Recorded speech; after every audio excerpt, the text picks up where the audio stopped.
Shalom, Bapak Ibu dikasihi Tuhan. Puji Tuhan, saat pagi hari ini kita boleh datang kembali untuk kita mau sama-sama datang beribadah, datang memuji dan memuliakan nama Tuhan. Mari saat siang hari ini kita mau sama-sama siapkan hati kita. Kasih Tuhan Yesus, kalau begitu besar kasih Tuhan dalam hidup kami, kalau kami boleh terus Tuhan merasakan kasih Tuhan yang gak pernah berakhir dalam kehidupan kami, dalam setiap kondisi hidup kami Tuhan. Kalau kami tahu Tuhan kami punya satu pribadi yang punya kasih yang begitu besar dalam hidup kami. Makasih Tuhan Yesus, makasih. Mari kita naikkan pujian ini, sama-sama kita mau belajar lagu ini, biar kita mau sama-sama ingat kasihnya Tuhan dalam hidup kita. Makasih Tuhan Yesus.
untuk hadir. Kami undang Tuhan Yesus untuk hadir untuk melawat setiap kami. Kami undang Tuhan Yesus hadir untuk menjamah setiap kami, untuk memperbaharui setiap kami Tuhan. Karena kami percaya Tuhan, siang hari kami gak akan pulang dengan sia-sia. Siang hari kami akan pulang dengan sukacita. Karena kami tahu, kami percaya, kami punya Allah yang begitu besar kasih-Nya dalam hidup kami. Haleluya, terima kasih Tuhan Yesus. Terima kasih Tuhan. Mari pribadi datang ke hadirat Tuhan. Datang hampiri kakinya. Naikkan sedang mengucapkan syukurmu dari hatimu. Pandang Tuhan siang hari. Pandang kasih-Nya siang hari. Karena Dia begitu baik dalam hidupmu. Dia begitu baik dalam hidupmu. Kasih Tuhan Yesus. Kasih Tuhan. Kasih Tuhan. Kami percaya Tuhan siang hari Tuhan Yesus sudah hadir bersama dengan kami. Kami percaya Tuhan siang hari di kuasa-Mu gak ada yang menghambat untuk mengalir Tuhan dalam hidup kami. Dan setiap apapun yang menjadi pergumulan kami Tuhan, setiap apapun yang menjadi masalah kami, itu gak menghalangi kasih-Nya Tuhan.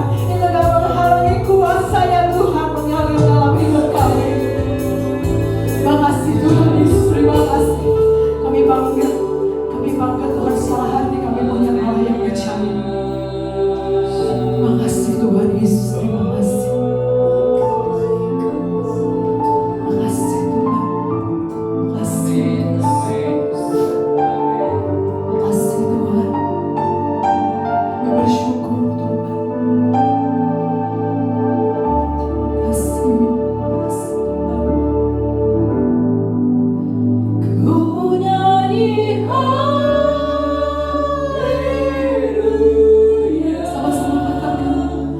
Ku nyanyi haleluya. Sungguh Kau hebat Tuhan. Tuhan Yesus yang ajaib dalam hidup kami. Ajaib perkasa perbuatanmu. Dengan lebih sungguh-sungguh lagi dikatakan. Ku nyanyi haleluya.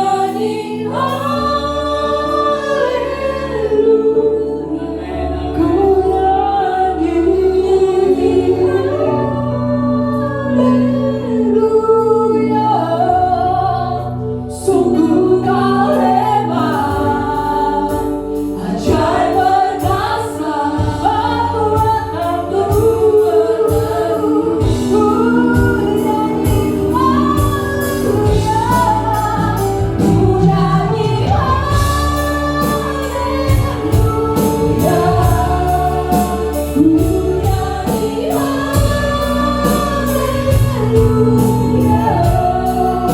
Sungguh Kau hebat, ajaib perkasa perbuatanmu. Ku nyanyi haleluya.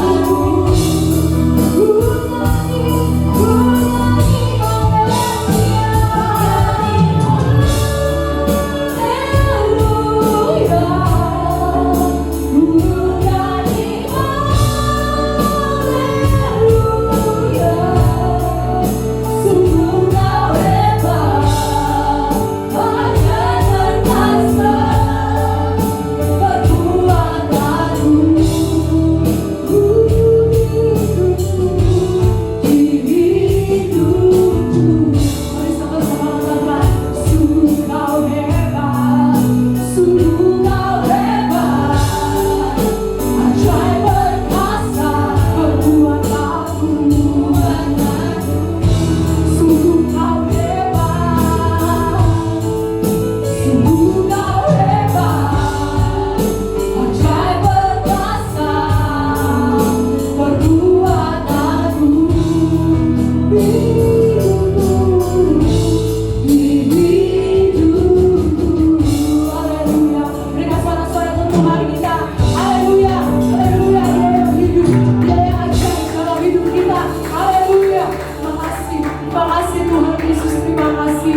Kami bersuka cita Tuhan, karena kami punya waktu yang terbaik dengan Tuhan siang hari ini. Dan kami percaya Tuhan, Tuhan Yesus sudah hadir dan siap melawan setiap kami hari ini. Terima kasih Tuhan terima kasih. Kami buka ibadah kami siang hari ini di dalam satu nama, Tuhan Yesus Kristus, Allah kami yang hidup. Mari jemaat antusias sama-sama katakan amin. Haleluya, haleluya, haleluya. Siapa yang siang hari boleh bersuka cita, boleh angkat tangan di hadapan Tuhan. Haleluya. Kamu sama-sama katakan Allah sanggup melakukan segala sesuatu. Haleluya.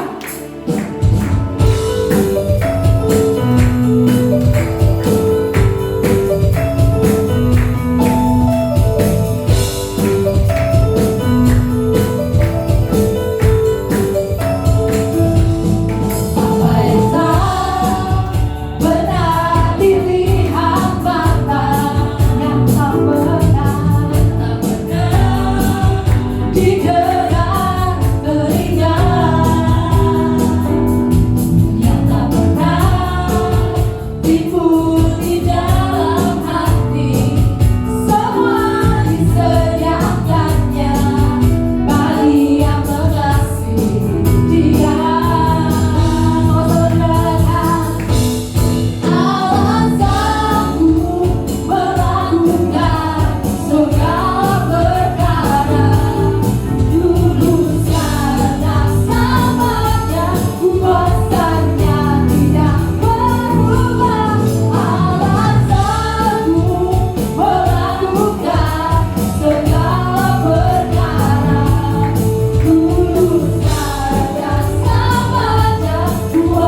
ajaib dalam hidup kita. Mari sebelum kita mau masuk dalam pemberitaan firman Tuhan, kita mau sama-sama naikkan pujian ini dengan sungguh-sungguh. Karena kami percaya Tuhan, janji-Mu ajaib dalam hidup kami. Dan kami hanya mau berserah di dalam kekuatan-Mu Tuhan. Makasih Tuhan Yesus. Makasih Tuhan. Sungguh besar setia-Mu Tuhan dalam hidup kami. Sungguh besar setia-Mu, Kau nyatakan bagiku Tuhan. Kau nyatakan bagiku. Kau Bapa yang selalu, Kau Bapa yang selalu mengerti isi hatiku.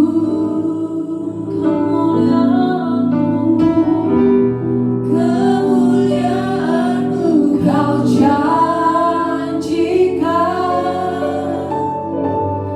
Aku tetap percaya. Ku percaya janji-Mu ajaib terukir dalam kehidupanku. Ku berserah di dalam kekuatanku. Ku percaya. Namun pujian dalam hati sungguh-sungguh lagi. Sungguh besar setia-Mu Tuhan. Sungguh besar setia-Mu. Kau nyatakan bagiku. Kau Bapa yang selalu mengerti isi hatiku. Kemuliaan-Mu Kau janjikan. Aku tetap percaya. Ku percaya janji-Mu ajaib terukir dalam kehidupanku. Ku berserah di dalam kekuatanku. Hanya Kau saja bagiku. Ku percaya janji-Mu ajaib terukir dalam kehidupanku. Ku berserah di dalam kekuatanku. Ku percaya. Kami sungguh lagi. Ku kekuatanku. Ku percaya. Ku berserah di dalam kekuatanku. Ku percaya.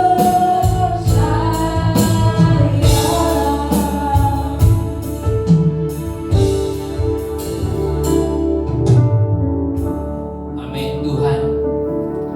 Saat kami berserah terdapatlah kekuatan Allah di dalam kehidupan kami Tuhan. Sebentar Tuhan kami akan mendengarkan kebenaran firman-Mu.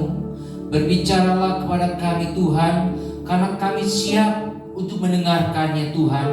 Dan juga sebentar Tuhan kami akan makan dan minum perjamuan kudus Tuhan. Biarlah Tuhan memberkati perjamuan kudus ini. Kami menyerahkan ke dalam tangan Tuhan. Terpujilah nama Tuhan kekal selama-lamanya. Di dalam nama Tuhan Yesus Kristus kami berdoa. Haleluya. Amin. Puji Tuhan. Shalom, silakan duduk saudara-saudara.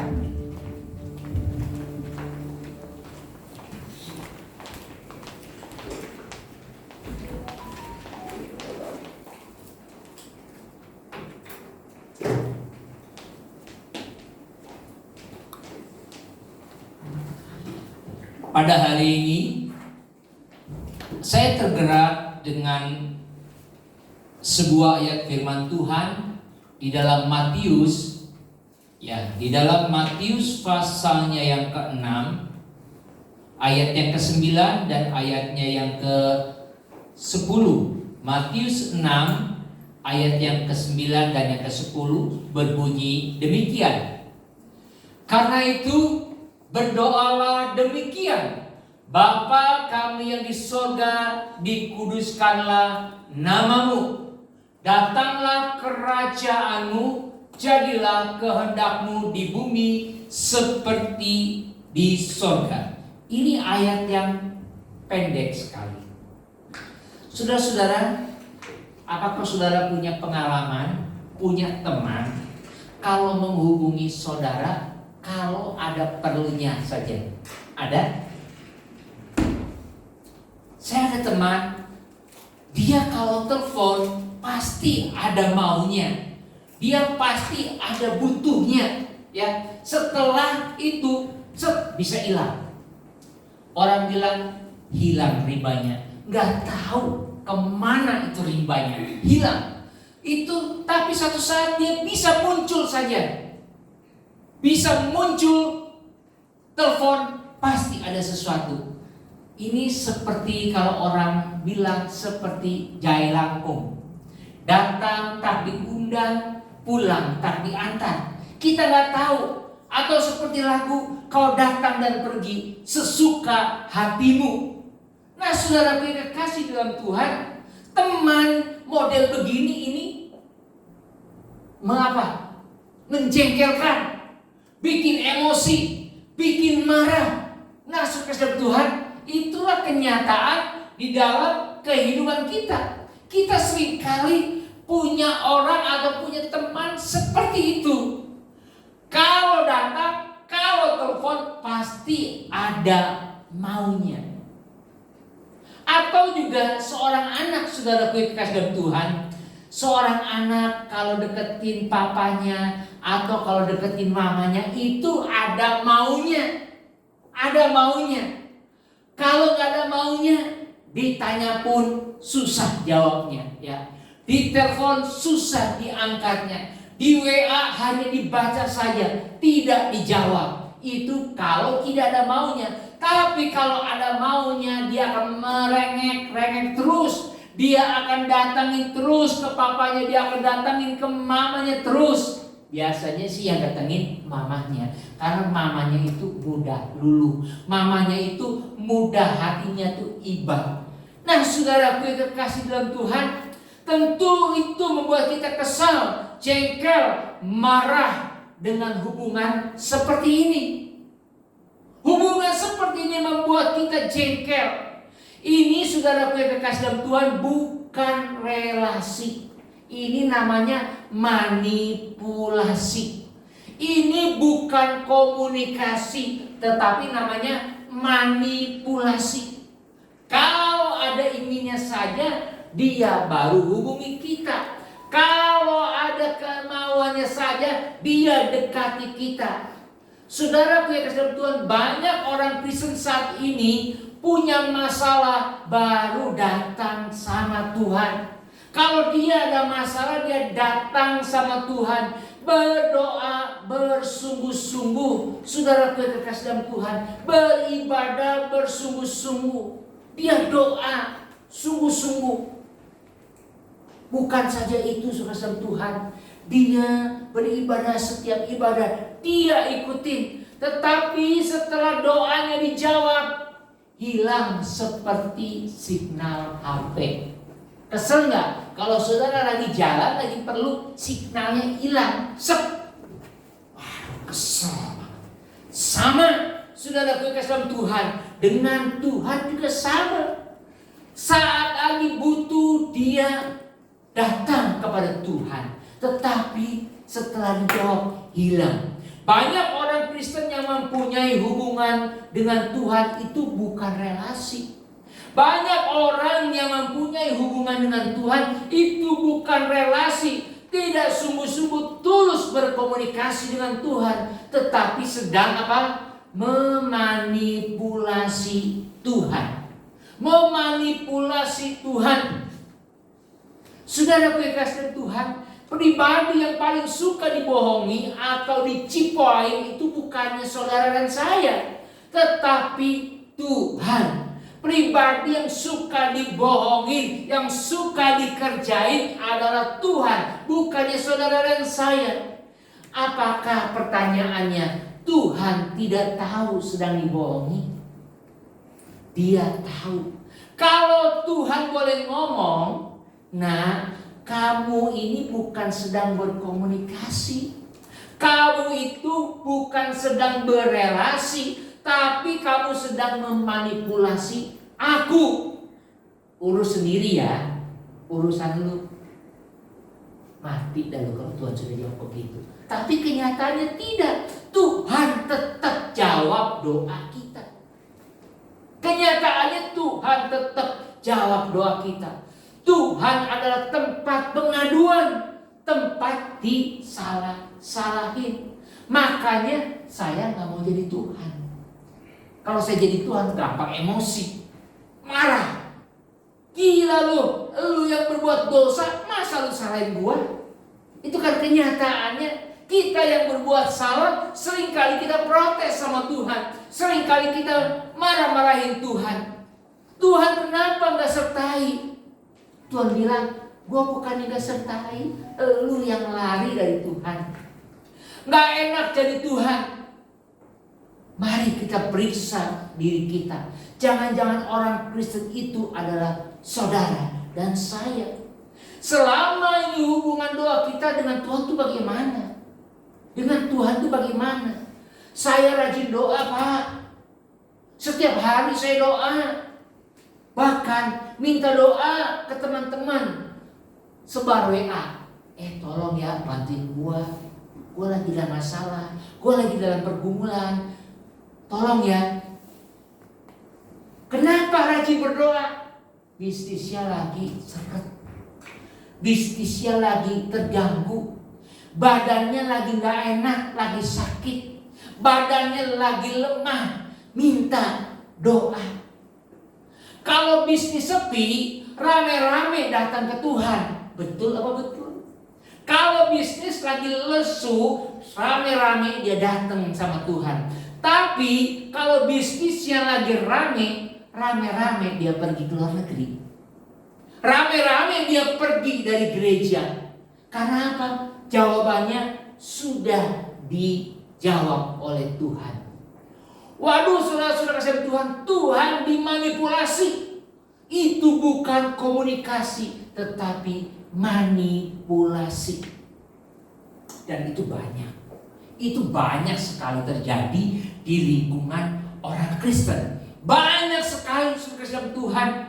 Saat dia punya masalah, dia berdoa sungguh-sungguh sama Tuhan. Dia berdoa. Setiap ibadah dia ikutin. Mungkin ibadah sekolah minggu aja yang dia agak ikutin. Semua ibadah dia ikutin. Tetapi setelah diberkati oleh Tuhan, hilang dari peredaran. Dan ditambah apa? Jawabannya rohani lagi. Aduh maaf Pak Pendeta, Tuhan itu luar biasa. Tuhan itu memberkati saya dengan berlimpah Pak Pendeta. Sampai saya ini gak bisa ke gereja. Sebab kalau saya tutup toko saya, kalau saya istirahat dari usaha saya, libur, pelanggan saya nanti pada kabur. Customer saya pada pergi. Dia pakai jawaban rohani. Kelihatannya rohani. Kelihatannya rohani. Itu kenyataan saudara kasih Tuhan. Manusia seperti itu bukannya berelasi dengan Tuhan, bukannya berkomunikasi dengan Tuhan, tetapi apa? Manipulasi dengan Tuhan. Air matanya air mata buaya. Ya seperti yang saya sudah khotbahkan, bermacam-macam air mata. Air mata buaya, air mata bohong-bohongan. Saudara dalam Tuhan. Karena apa? Dia ada keinginan, ada maunya dia datang sama Tuhan. Kalau dia sudah dijawab oleh Tuhan, dia pergi. Nah, inilah keadaan manusia pada umumnya yang tidak mempunyai pengalaman pribadi dengan Tuhan. Memang saudara Tuhan, iman seseorang itu gak bisa diukur. Iman itu gak bisa diukur. Tetapi kepercayaan seseorang itu bisa diukur. Ada seorang profesor bernama James Fowler dari Emory University. Dia bilang, iman itu gak bisa diukur, tetapi kepercayaan itu bisa diukur. Ada tahapan-tahapannya. Ada 7 tahapan dari James Fowler mengenai kepercayaan. Dia bilang, ada orang yang ke gereja, dia kalau nyanyi diam aja. Saat pendeta khotbah dia tidur. Yang bingungnya pendeta amin, dia bangun. Nah, itu iman yang dasar sekali. Kalau ditanya, kenapa lu ke gereja? Habis lagunya enak, AC-nya dingin katanya.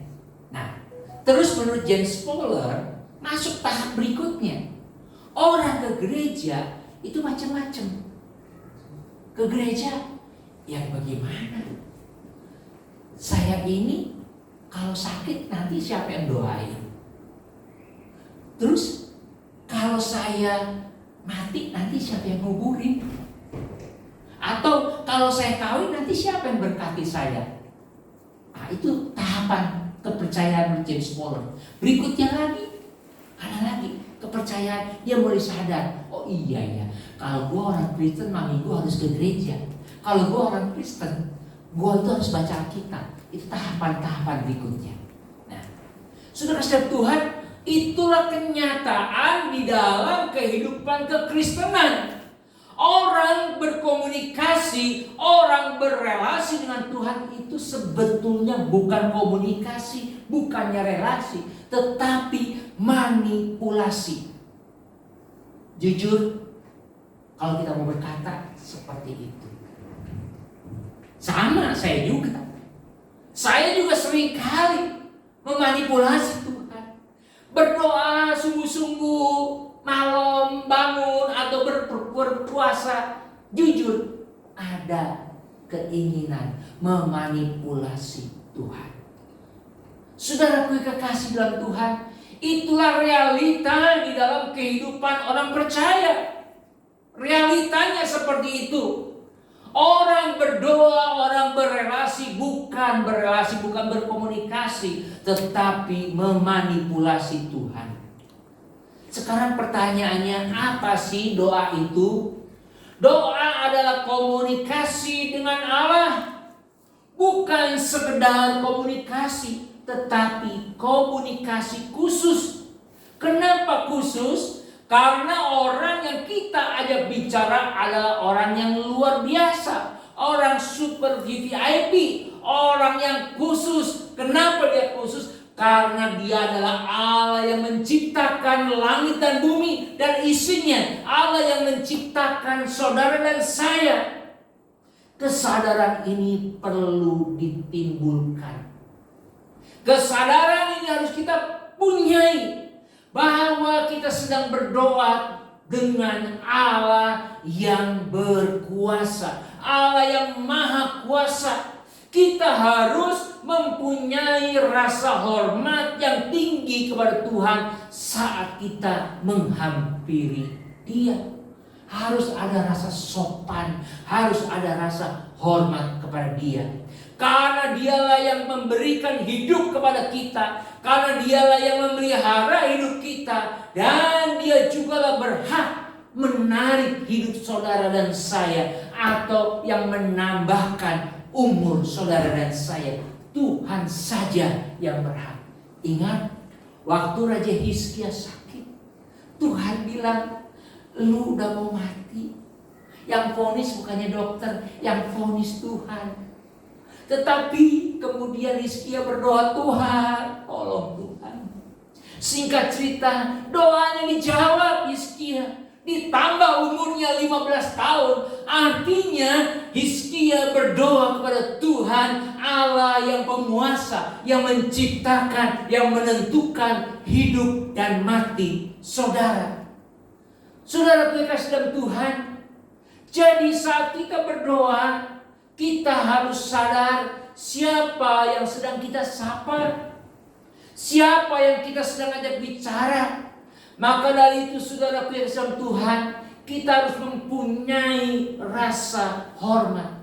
Kita ini saudara kekasih Tuhan hanya 1 dari 8 miliar penduduk dunia. 1 dari 8 miliar penduduk dunia. Kira-kira kalau hilang 1, rugi nggak? Tuhan nggak rugi, saudara Tuhan. Kita yang rugi. 8 miliar hilang 1, nggak kelihatan, saudara Tuhan. Tuhan tidak rugi, kita yang rugi. Marilah kita menyadari siapa kita di hadapan Tuhan. Maka dari itu saat kita datang kepada Tuhan, marilah kita datang dengan penuh hormat. Penuh hormat kepada Tuhan. Tuhan adalah pusat hidup kita. Bukan kita pusat hidup Tuhan. Seringkali dibalik, saudara-saudara Tuhan. Seringkali dibalik, kita ini pusatnya Tuhan. Bukan Tuhan pusatnya kita. Tuhan adalah pusat hidup kita. Bukan kita pusat hidup Tuhan. Tuhan bukan kacung kita. Jangan dibalik-balik, saudara-saudara Tuhan. Seringkali kita memperlakukan Tuhan seperti kacung di dalam kehidupan kita. Aduh, saudara-saudara Tuhan. Banyak orang Kristen sekarang terlalu berani sama Tuhan. Banyak orang Kristen saat ini terlalu banyak berani sama Tuhan. Bahkan ada yang bersaksi dengan berapi-api. Bersaksi dengan luar biasa, dia berkata, saudara-saudara, saya ini lagi marah sama Tuhan. Saya lagi kesel sama Tuhan. Kenapa Tuhan tidak dengar doa saya? Kadang-kadang saya marahin Tuhan. Saya maki-maki Tuhan. Aduh, kata Tuhan. Ini orang tidak ada rasa hormat sekali. Tidak tahu sopan santun dia berbicara. Orang model begini, kira-kira apakah mau bisa mendapatkan berkat daripada Tuhan? Tidak mungkin. Memang Tuhan itu bisa kita ajak ngobrol, tetapi harus ada tata caranya. Ada sopan santunnya saudara Tuhan. Mari kita datang kepada Tuhan dengan sikap hormat sama Tuhan. Harus punya sikap hormat sama Tuhan. Saudara-saudara Tuhan, orang-orang Yahudi itu punya rasa hormat yang tinggi sekali sama Tuhan. Dia hormatnya tinggi sekali sama Tuhan. Sampai kalau berdoa ini, jidatnya nempel ke tanah. Itu hormat yang sangat tinggi. Ternyata, saudara-saudara Tuhan, ternyata ada yang meneliti, ada yang mempelajari. Beda doa dengan lipat tangan, doa dengan sampai jidat ke kepala, ke tanah, ke lantai, itu beda ternyata. Katanya kalau jidat kita sampai ke tanah, kita itu baru merasakan Tuhan itu besar sekali, kita ini kecil sekali. Kalau nggak percaya, boleh praktekkan di rumah. Sekali-sekali coba berdoa jidat kita sampai ke tanah. Saudara-saudara Tuhan, coba praktekkan. Kita merasakan kita ini kecil sekali, Tuhan itu besar sekali. Nah, itulah saudara-saudara Tuhan, bangsa Yahudi atau orang-orang Yahudi mempunyai rasa hormat yang begitu tinggi sekali. Sehingga tidak heran sampai saat ini tidak bisa dipungkiri, semua orang mengakui bahwa bangsa Yahudi bangsa yang diberkati oleh Tuhan. Kalau saudara dan saya mempunyai rasa hormat sama Tuhan, pasti engkau diberkati oleh Tuhan. Kalau engkau datang saja kepada Tuhan tidak punya rasa hormat, tidak mungkin Tuhan memberkati engkau. Bolehlah sama orang lain lu gak hormat sama Tuhan. Bolehlah lu sama teman gak hormat sama Tuhan, sama mereka. Tetapi sama Tuhan itu harus hormat. Itulah yang dilakukan oleh orang-orang Yahudi. Dia hormat sekali sama Tuhan. Sangat-sangat hormat. Walaupun mungkin kita juga mengetahui kelakuan orang-orang Yahudi kepada bangsa-bangsa yang lain. Galak. Tetapi dia sama Tuhan hormat. Sehingga firman Tuhan itu memang tidak pernah gagal. Ingat, firman Tuhan tidak pernah gagal. Barang siapa yang menghormati aku, Tuhan, maka engkau akan dihormati, maka engkau akan diberkati. Kalau saudara dan saya menaruh rasa hormat kepada Tuhan yang tinggi, pasti engkau akan diberkati oleh Tuhan.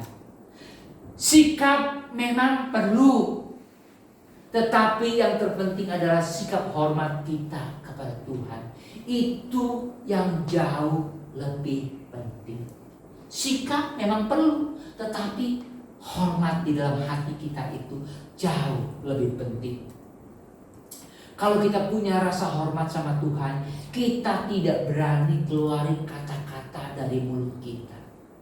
Kalau saudara hormat kepada seseorang, tidak mungkin mengeluarkan kata-kata yang tidak senonoh kepadanya. Sama saudara kasih Tuhan, kalau kita mempunyai rasa hormat kepada Tuhan, kita tidak mungkin mengucapkan kata-kata yang tidak senonoh kepada Tuhan. Sekalipun kita tertimpa dengan kemalangan. Sekalipun kita tertimpa dengan kemalangan. Belajar dari Ayub. Ayub bagaimana kurang salehnya hidup. Tetapi apa yang dialaminya? Anaknya mati semuanya. Istrinya meninggalkan dia. Kekayaannya habis semuanya. Bukan itu saja, badannya semua penuh dengan borok, dengan luka-luka. Tetapi Ayub berkata apa? Dia punya rasa hormat sama Tuhan. Tuhan yang memberi, Tuhan juga yang mengambil. Dia tidak memaki-maki Tuhan. Aduh Tuhan, sialan nih gue gara-gara ikut lu, bagi hidup gue sengsara, hidup gue menderita. Tidak. Ayub tidak melakukan itu, saudara kasih Tuhan. Dia mempunyai rasa hormat. Orang yang mempunyai rasa hormat tidak akan mengeluarkan kata-kata yang tidak baik sekalipun di dalam hidup kemalangan yang dia alami. Yang pertama, saudara Tuhan, orang yang mempunyai rasa hormat, dia tidak mudah menyalahkan Tuhan. Seperti Ayub, dia tidak mudah menyalahkan Tuhan. Dia mengintrospeksi dirinya sendiri sama Tuhan.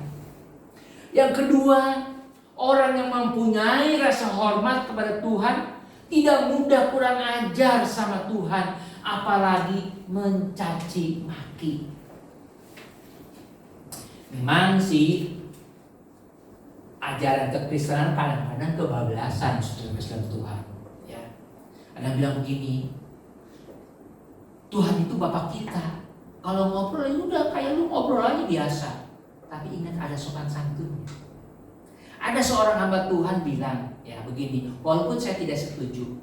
Saudara Kristen Tuhan, kita ini anak raja, kita ini anak Tuhan. Apapun juga yang Bapak kita punya, itu kita punya. Jadi kita bisa pakai semuanya. Setuju? Saya sih gak setuju, saudara Tuhan.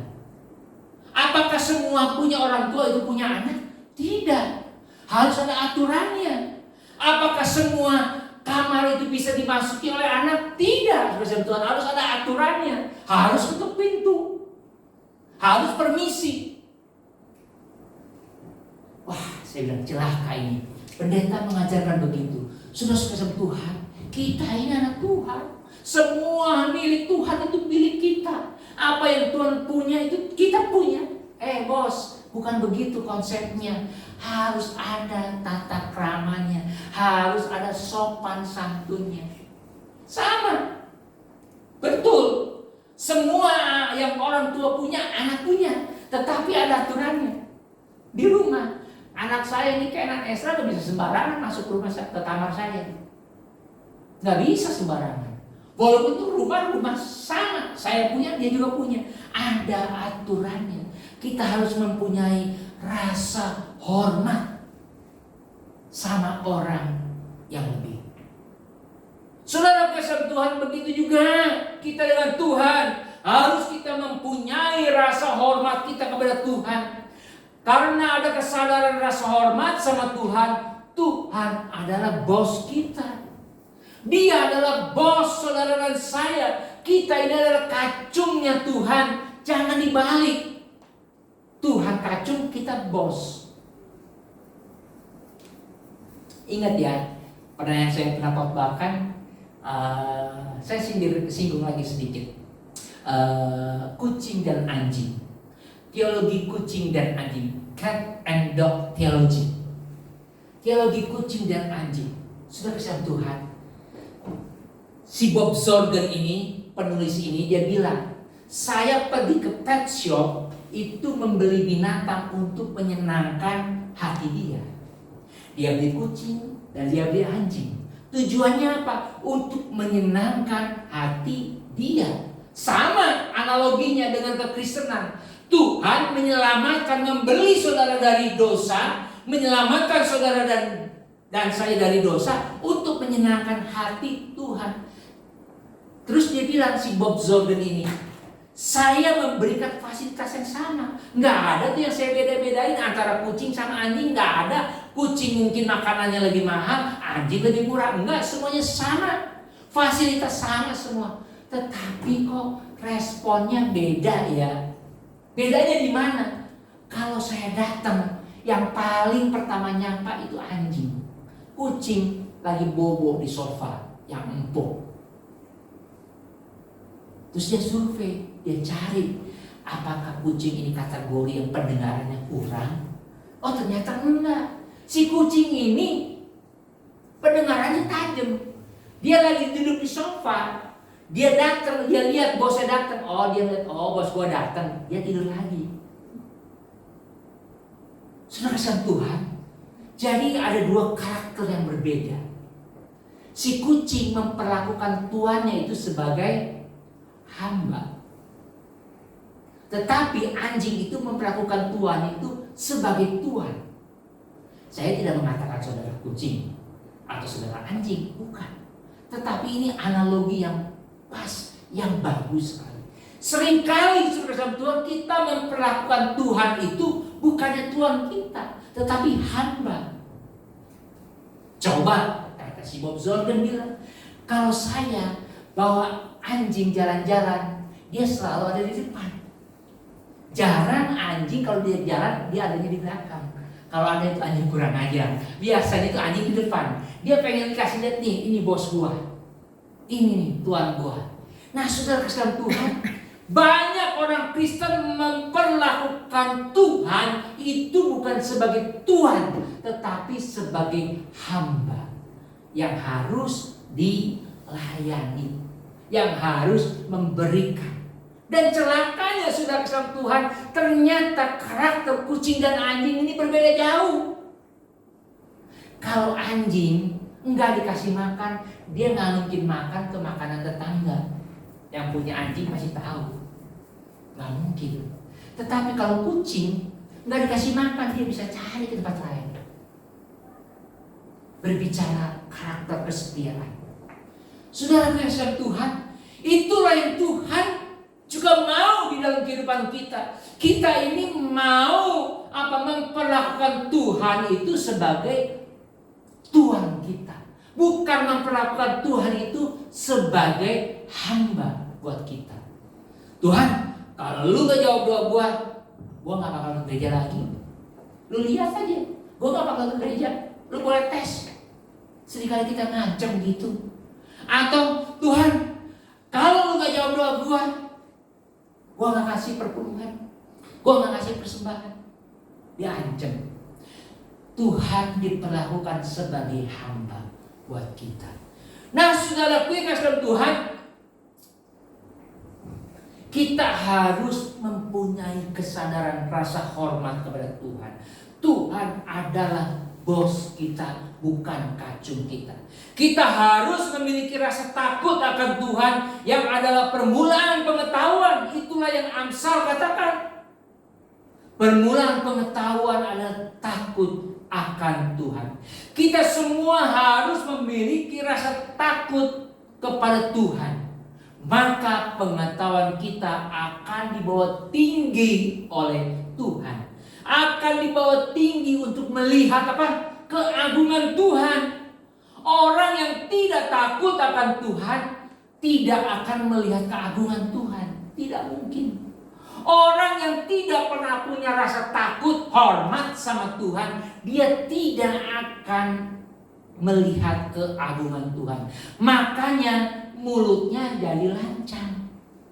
Orang yang tidak takut kepada Tuhan, orang yang tidak hormat kepada Tuhan, makanya mulutnya jadi lancang. Suka menyalah-nyalahkan Tuhan. Tidak bisa mengintrospeksi dirinya sendiri. Jadi Allah yang kita berkomunikasi adalah Allah pencipta diri kita. Jadi saudara Tuhan, mari kita miliki rasa takut kepada Tuhan. Suatu ketika murid-murid Yesus berkata, Tuhan, ajarilah kami berdoa. Dan Tuhan Yesus menjawab, karena itu berdoalah demikian. Bapa kami yang di sorga. Ayat 9. Bapa kami yang di sorga, dikuduskanlah namamu. Saudara, Allah yang maha tinggi, Allah yang maha mulia, Allah yang transenden, Allah yang jauh melampaui bumi ini, tiba-tiba dibumikan oleh Yesus. Turun ke bumi, tiba-tiba jadi Bapa. Dirubah oleh Yesus konsep ini. Ini suatu sebutan bukan saja mengejutkan, tetapi radikal, saudara. Tidak ada orang Yahudi itu menyebut Allah Bapa. Nggak ada yang berani. Orang Yahudi menyebut Allah Yahweh itu diganti jadi Bapa. Aduh, itu celaka. Nyebut Yahweh aja nggak bisa sembarangan, saudara Tuhan, sambil tutup muka, nggak berani. Tidak berani mereka itu menyebut Yahweh itu sembarangan. Dalam perjanjian lama orang Yahudi menyebut Allah itu Yahweh, dan itu pun mereka tidak berani menyebutkannya karena terlalu suci, terlalu mulia. Maka ada kata ganti untuk Yahweh, yaitu apa? Elohim, El Shaddai, Allah Maha Besar. Nah, saudaraku yang kasih Tuhan, Allah yang kudus itu bagi orang Yahudi sekarang disebut Bapa oleh Yesus. Sungguh luar biasa. Itulah yang diajarkan Yesus. Kalau engkau berdoa, panggil Bapa kami yang di sorga. Allah yang jauh tiba-tiba menjadi keluarga. Allah yang transenden, Allah yang jauh tiba-tiba menjadi dekat, menjadi keluarga dengan kita. Dia Bapa, kita anak. Wow, ini menggetarkan bagi para murid dan orang yang mendengarkannya. Yesus sendiri menyebut Allah itu Aba, bahasa Arab yang artinya ayah.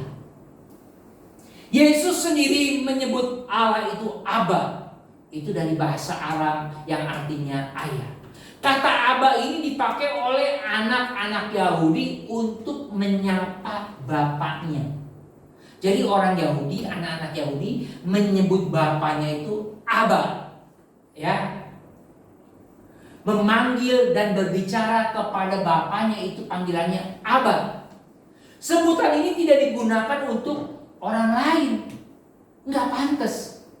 Misalnya ada anak orang lain manggil saya ayah, manggil saya bapak, nggak pantas kata Tuhan. Ayah orang lain juga nggak mau disebut anak tetangga ayah. Saya juga nggak mau anak orang lain manggil saya papa. Jangan-jangan ntar istri saya curiga, saya punya anak yang lain, betul? Itu hubungan khusus, itu hubungan darah. Kalau kita memanggil bapak itu hubungan darah, hubungan khusus. Penyebutan ini bertalian dengan darah. Saudara, dengan kita memanggil Allah Bapa, Tuhan Yesus ingin memberitahu kepada kita bahwa Dia adalah Bapamu dan kita ini adalah anak-anaknya. Dia pengen memberitahu kalau Tuhan itu adalah Bapamu dan kita ini anak-anaknya. Kelihatannya seperti pertentangan. Allah yang jauh dan mulia itu dan juga Allah yang akrab ada di tengah-tengah kita. Seperti kontradiktif. Ternyata tidak, saudara Tuhan. Cara bijaksananya adalah kita menghormati Allah di dalam kekudusannya. Menghormati Tuhan di dalam kudusannya. Tidak kurang ajar sama Dia. Tetapi Dia juga Bapa kita yang akrab. Bapa kita yang ada di tengah-tengah kita. Ketinggian dan kekudusan Allah tidak membuat kita jauh dari Tuhan. Dan kedekatan kita dengan Allah tidak membuat kita kurang ajar sama Tuhan. Bijaksananya seperti itu. Jadi Allah yang jauh tidak membuat kita ini merasa Tuhan itu jauh. Tapi kedekatan Tuhan itu di dalam penyebutan Bapa tidak berarti kita menjadi kurang ajar sama Tuhan. Inilah sikap yang pas kalau orang Kristen berdoa. Tidak ada agama yang mengajarkan untuk menyebut Allah itu Bapa. Tidak ada. Cuma hanya di dalam kekristenan saja diajarkan menyebut kita Tuhan itu adalah Bapa. Dalam hubungan anak dengan Bapa tidak ada yang kaku. Semuanya fleksibel. Tetapi ada rasa hormat. Kalau kaku, fleksibel itu mah bukan sama bapak, sama bos, betul. Sama bos nggak boleh ngomong sembarangan. Lu salah, SP, ya. Tapi kita fleksibel dengan bapak. Tetapi ada juga rasa hormat sama orang tua kita. Tuhan juga tidak terlalu mempermasalahkan sikap kita. Contohnya, kalau lagi capek banget pas malam, saya juga doa sambil tiduran sambil berdoa, Tuhan capek nih Tuhan, saya istirahat dulu ya. Terima kasih Tuhan, terima kasih Bapak buat hari ini. Udah, Tuhan nggak mungkin hukum kita, tidak, karena Dia Bapak kita, Dia tahu, Dia fleksibel. Oh, anak gua ini lagi capek, anak gua ini lagi letih. Kita berdoa bukan karena takut hukuman, tetapi kita menikmati relasi dengan Tuhan. Bukan seperti agama-agama atau kepercayaan-kepercayaan yang lain. Melakukan doa itu seperti takut hukuman. Lu kalau gak doa, celaka lu. Lu punya usaha, bisa rusak. Lu punya hubungan, bisa kacau. Nanti lu dapat hukuman. Hati-hati. Bukan seperti itu. Sudah bisa Tuhan. Relasi lebih penting dari regulasi.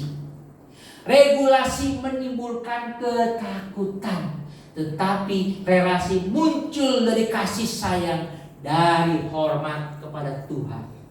Bapa yang di surga adalah Bapa ilahi, beda dengan Bapa jasmani. Bapa yang di surga adalah Bapa yang penuh dengan kasih, bukan Bapa yang penuh dengan kejahatan, bukan. Bapa yang di surga, Bapa yang penuh dengan kasih. Bapa yang di surga tidak pernah melakukan kejahatan sedikit pun kepada kita. Bahkan di tengah-tengah kita melakukan dosa sekalipun. Sekalipun saudara dan saya melakukan dosa, Tuhan tidak pernah melakukan kejahatan kepada saudara dan saya.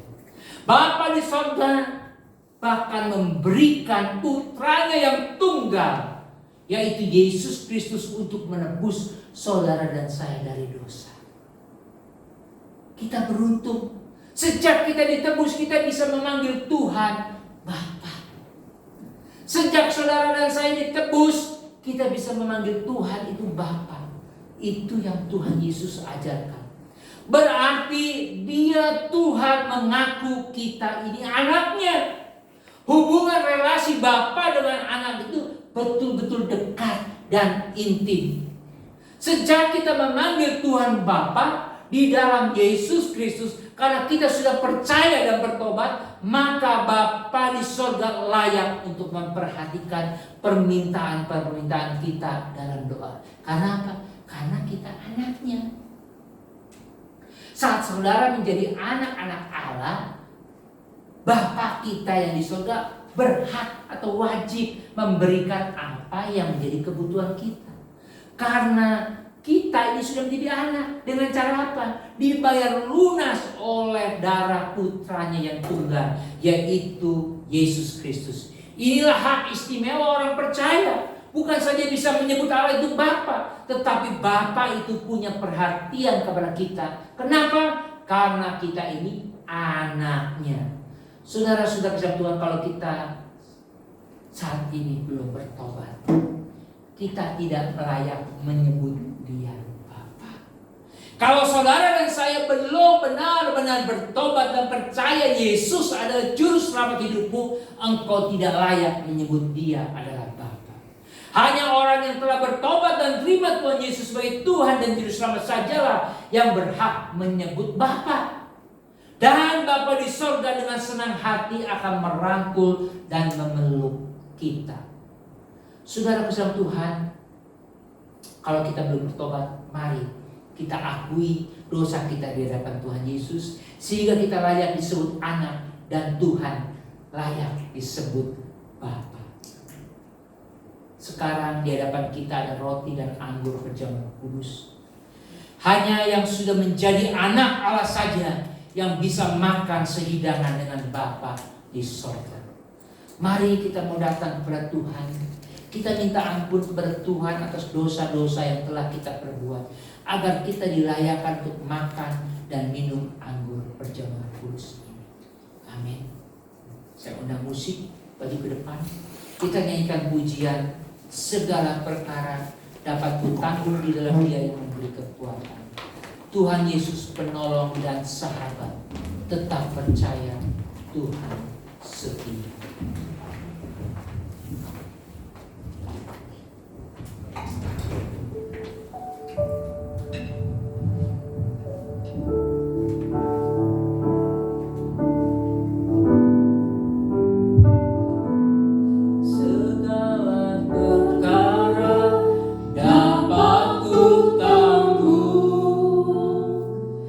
Di dalamnya yang memberi kekuatan, amin. Tuhan Yesus penolong dan sahabat, tetap percaya Tuhan setia. Mari katakan sama-sama, segala perkara, segala perkara dapat ku tanggung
Tuhan ampuni kami setiap dosa-dosa dan pelanggaran kami ya Tuhan.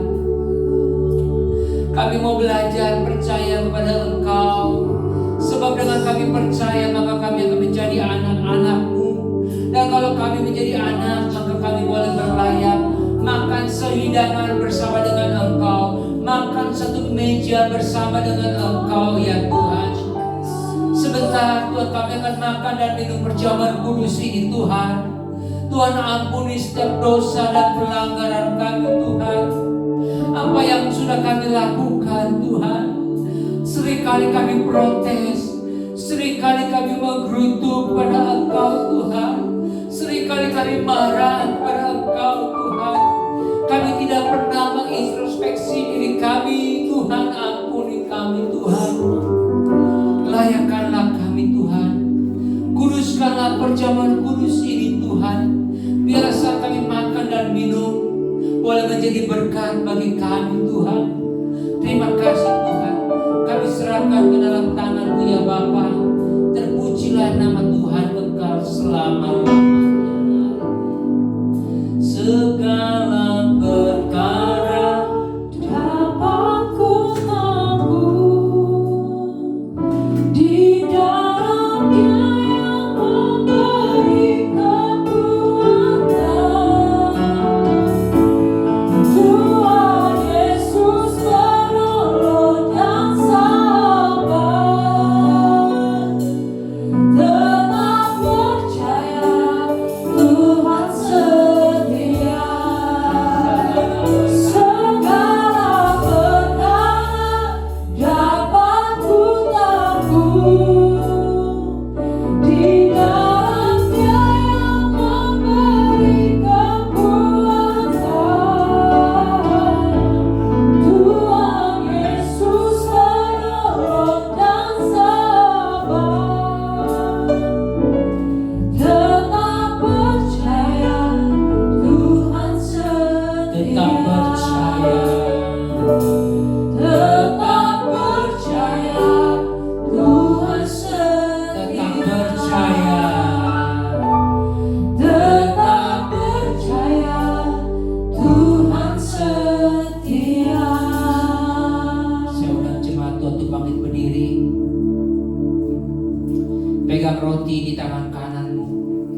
Seringkali kami menjadi anak yang kurang baik di hadapan Engkau Tuhan.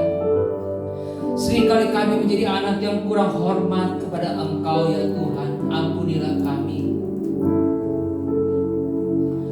Dengarkanlah firman Tuhan sebelum kita memakannya. Sebab apa yang telah kuteruskan kepadamu telah aku terima dari Tuhan, yaitu bahwa Tuhan Yesus pada malam waktu Ia diserahkan mengambil roti, dan sesudah itu Ia mengucap syukur atasnya. Ia memecah-mecahkannya dan berkata, inilah tubuhku yang diserahkan bagi kamu.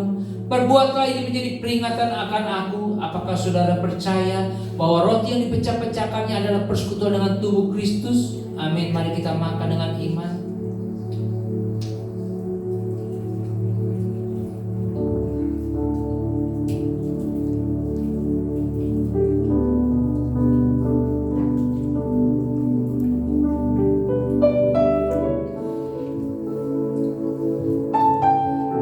Pegang anggur di tangan kanan, dengarkanlah firman Tuhan sebelum kita meminumnya.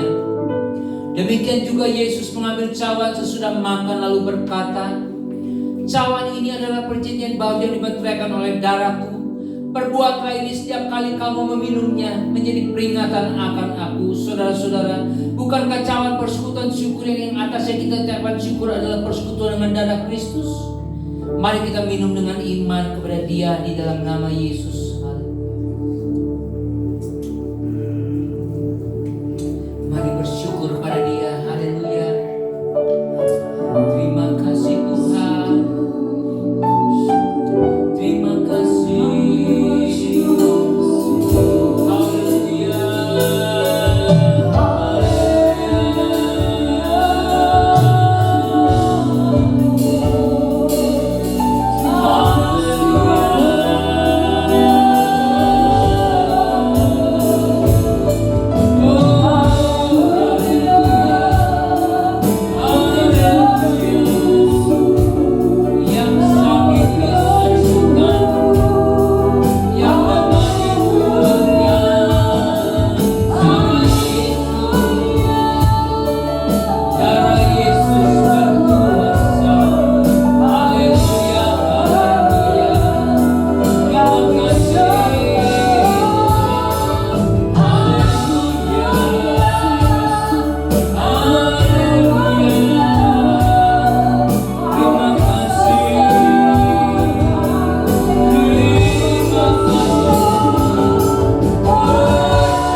Tuhan, kami bersyukur dan berterima kasih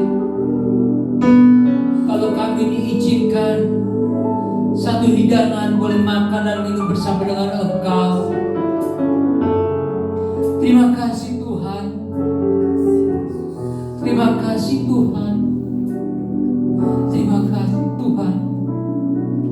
Terima kasih Tuhan.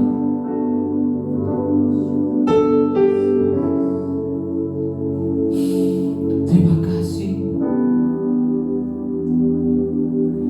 Dalam nama Tuhan Yesus Kristus kami berdoa. Yang percaya mari kita katakan amin. Puji Tuhan. Silakan duduk. Silakan duduk.